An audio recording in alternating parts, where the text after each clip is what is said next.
Pesugihan Pocong Merah merupakan kisah kedua dari trilogi Pagebluk Cerita Mistis Desa Kunyit. Untuk yang belum menyimak part sebelumnya, saya sarankan untuk menyimak terlebih dahulu, atau silakan klik link di deskripsi. Don, ayo pasang lagi. Perintah Acep. Lihat nih, saku celanaku udah kosong. Jawab Doni. Ya elah, baru setengah jalan udah habis duluan. Mau pinjem? Selarinto. Enggak ah, aku mau pulang aja. Jawab Doni. Alah, gak asik lu Don. Masa kita main bertiga? Ujar Kusno. Doni bangkit hendak meninggalkan ketiga temannya yang masih main kartu. Dia tak menjawab dan tak menghiraukan apa yang teman-temannya ucapkan. Doni pun berlalu, hendak pulang ke rumah dan waktu hampir tengah malam. Doni berjalan pulang dalam keadaan melamun, karena memikirkan hutangnya pada Bu Romlah. Ya, hanya pada Bu Romlah saja dia berhutang, karena meminta agar suaminya merahasiakan hal tersebut. Bu Romlah sudah tiada. Apa aku harus tetap membayarnya? Tapi Juragan Bisma kan gak tahu. Apa gak usah aja ya? Tanya Doni dalam hatinya. Malam yang hening itu Doni lalui seorang diri. Berjalan kaki. Tak ada suara siapapun selain suara binatang malam dan sepakan daun kering. Tiba di penghujung jalan, di tengah simpangan jalan yang mengarah ke kanan dan ke kiri. Di tengah ujung jalan itu, Doni melihat seorang perempuan berdiri membelakanginya. Pikirannya mungkin seseorang yang tengah bingung dan ingin mencari teman pulang. Doni pun menghampiri dengan wajah sumringah. Dia pun bertanya, "Menunggu siapa, Mbak?" "Menunggu kamu, Don," jawab wanita itu dengan nada datar, tanpa memalingkan wajahnya. Nungguin aku? Mbak siapa ya? Kok kenal saya?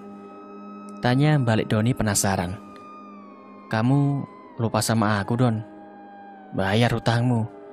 Balas perempuan itu. Bayar? Hutang?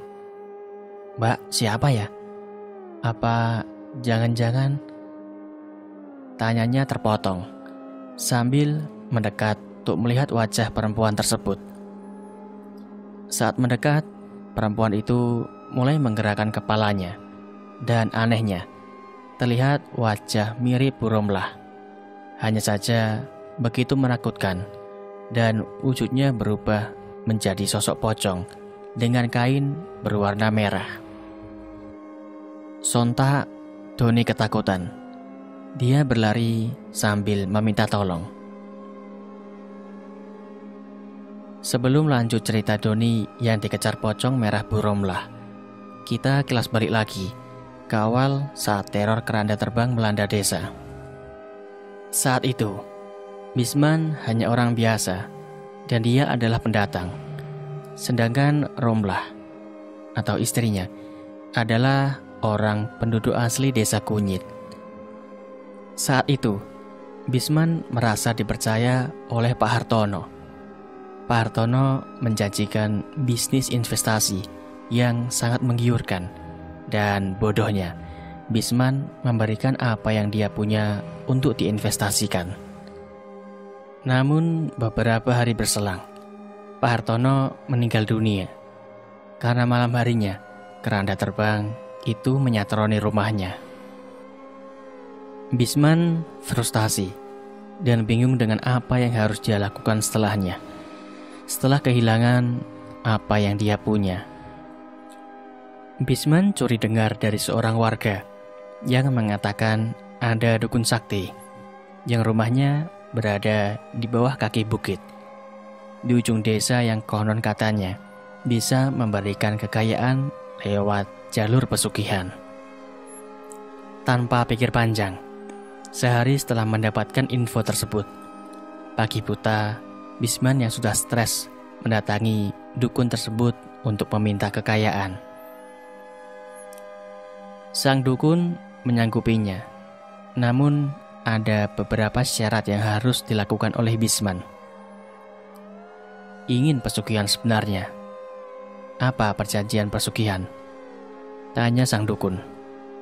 Maaf mbah, apa bedanya ya? Tanya balik Bisman. Tentu saja beda. Kalau pesugihan sebenarnya, kamu harus menyuguhkan setiap tumbal di waktu yang sudah dijanjikan. Jelas sang dukun. Kalau perjanjian pesugihan mbah? Tanya Bisman penasaran. Kalau perjanjian dari pesugihan, ada rentang waktunya. Dan jika waktu itu berakhir, maka semua kekayaanmu akan hilang. Tapi gak harus menyiapkan tumbal dulu. Jelas sang dukun lagi. Menjanjikan sebuah kedustaan. Aku mau yang perjanjian aja mbah. Pesugihan seperti apa yang mbah akan berikan? Tanya Bisman penuh semangat. Pesugihan pocong merah, jawab sang dukun.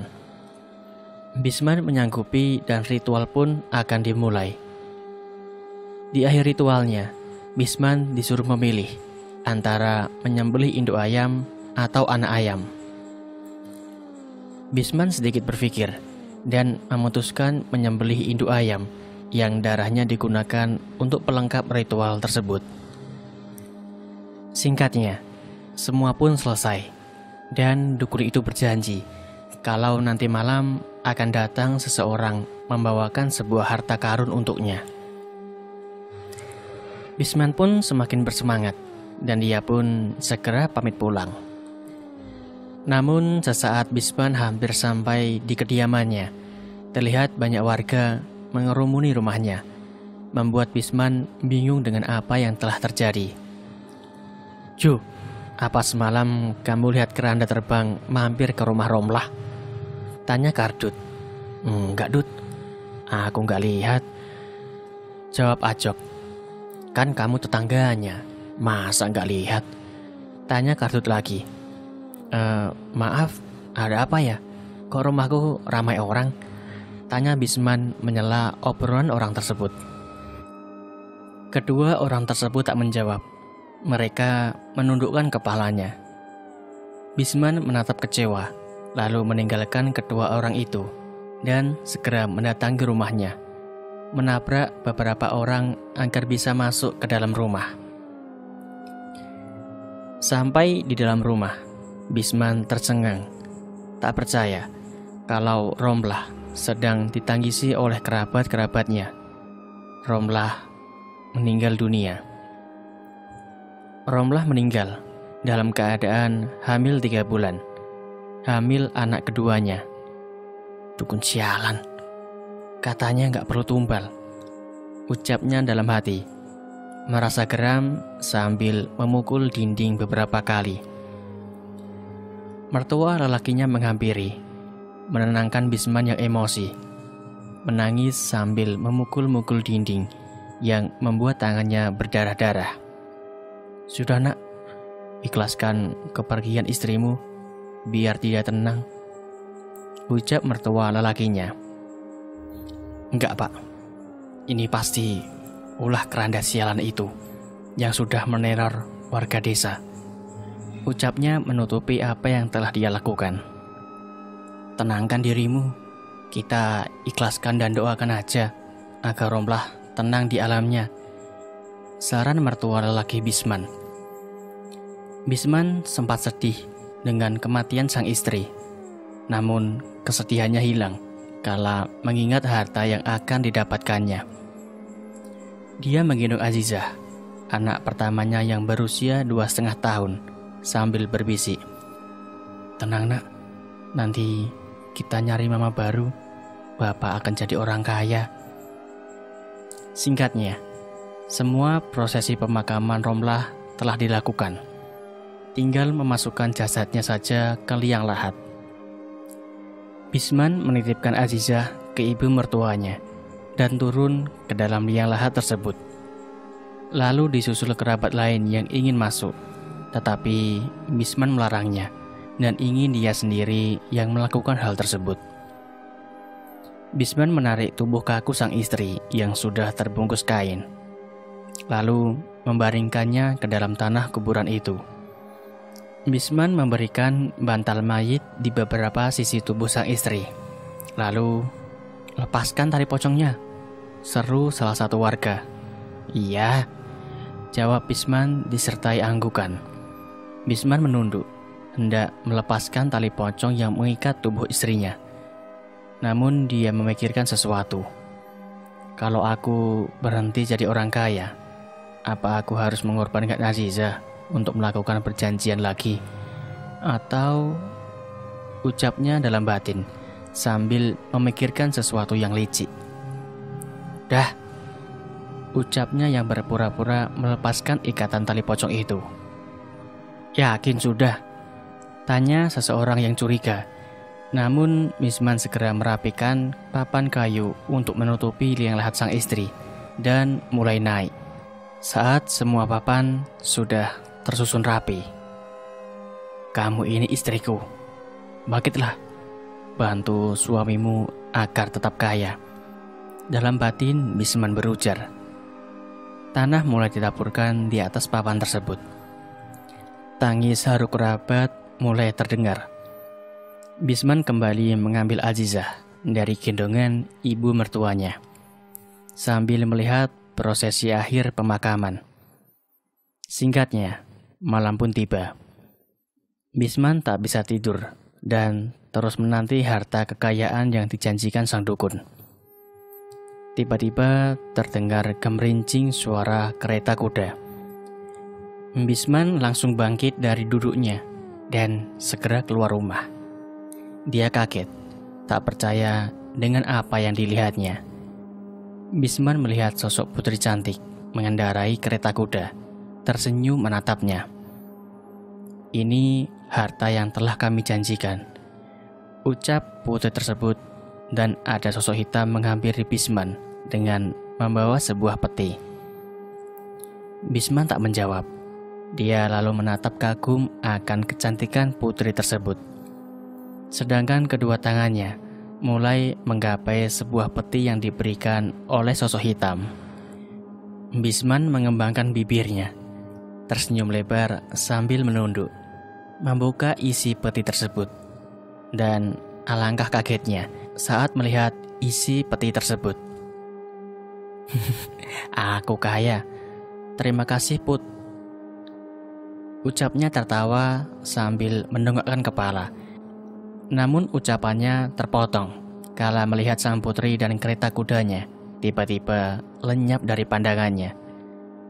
Namun samar-samar dari kejauhan, Bisman melihat sosok terbungkus kain berdiri menatapnya dari kejauhan. Bisman menfokuskan pandangannya.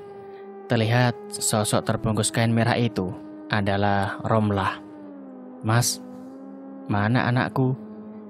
tanya pocong merah itu dari kejauhan. Namun anehnya terdengar di telinga Bisman. "Anakmu baik-baik aja," jawab Bisman. "Kenapa kainmu berwarna merah? Apa karena Mbah Dukun yang merubahmu menjadi perewangan yang akan mendatangkan kekayaan untukku?" tanya Bisman lagi. "Mana anakku?" tanya Romlah, tak menjawab. "Mana anakku?" tanyanya lagi. Dan seperti itu terus, membuat Bisman muak dan masuk ke dalam rumah. Bisman membawa peti itu. Dia masuk ke dalam kamar, duduk di ranjang, di sebelah anaknya yang masih terlelap. Dia memikirkan mau diapakan harta tersebut, dan bagaimana caranya agar kekayaan yang singkat itu bisa terus membuat kaya, dan bagaimana caranya melabui para warga agar tidak curiga. Terlintas dalam benak Bisman akan bisnis investasi yang pernah dia lakukan. Dan dari sini, Bisman berpikir kalau dialah yang akan menjadi orang yang membuka bisnis investasi. Dengan begitu, Bisman bisa membuka usaha dari harta tersebut tanpa dicurigai para warga. Bisman berdiri, melangkahkan kakinya mendekati lemari, menaruh peti itu di dalam tumpukan pakaian.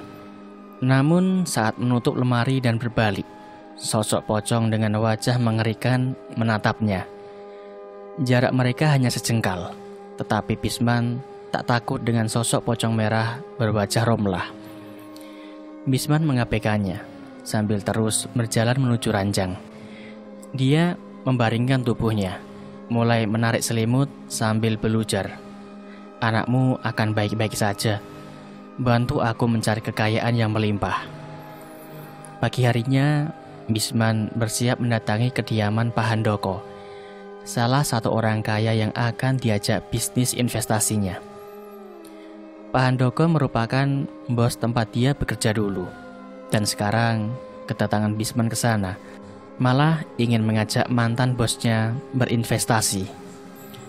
"Gila kamu, mana mungkin aku mau bisnis begituan. Kamu ingat dulu, kamu mengumpulkan uang dan menginvestasikan uangmu. Tapi, apa yang kamu dapat?" geram Pak Handoko. "Saya janji Pak, kalau bisnisnya akan saya mulai ini menguntungkan. Dan saya janji, Bapak akan mendapat bunga lebih besar. Tidak seperti investasi-investasi yang lain," terang Bisman. "Aku nggak mau. Aku nggak tergiur dengan bisnis investasi yang kamu buat. Sebaiknya kamu pergi dari sini," jawab Pak Handoko mengusir Bisman dari rumahnya. "Cih, lihat aja nanti," geram Bisman dalam batinnya. Bisman yang kecewa dan tidak berani membuka usahanya karena takut dicurigai warga. Akhirnya pada malam harinya, Bisman mulai melakukan ritual untuk memanggil perewangannya, menguncinya agar menuruti apa yang Bisman perintahkan. "Istriku yang cantik, pergilah ke rumah Pak Handoko, buat dia agar mendapatkan mimpi indah, karena apa yang akan dia dapatkan saat menginvestasikan hartanya," perintah Bisman, dan sosok pocong merah yang menyerupai istrinya tersebut langsung menghilang dari pandangan. Hari berikutnya, Pak Handoko datang membawa koper dengan jumlah uang yang tak terhingga. Dia menginvestasikan uangnya kepada Bisman. Awalnya Bisman pura-pura menolak, dan Pak Handoko memaksa Bisman untuk segera membuka bisnisnya tersebut. Pak Handoko terus merayunya, dan dengan kepura-puraan Bisman, dengan wajah penuh kecewa, akhirnya menerima uang tersebut. "Nah gitu dong, kamu kaya, aku pun tambah kaya," ujar Handoko diiringi tertawa. Bisman hanya menjawab dengan senyum kecut di wajahnya.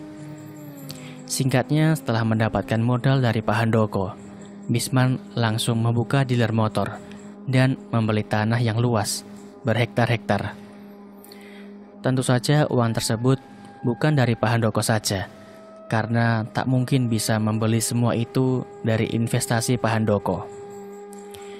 Usaha Bisman maju, dan dia bisa memberikan bunga dari hasil investasi Pak Handoko, membuat Pak Handoko semakin tergiur, sampai-sampai mengundang teman-temannya untuk ikut berinvestasi.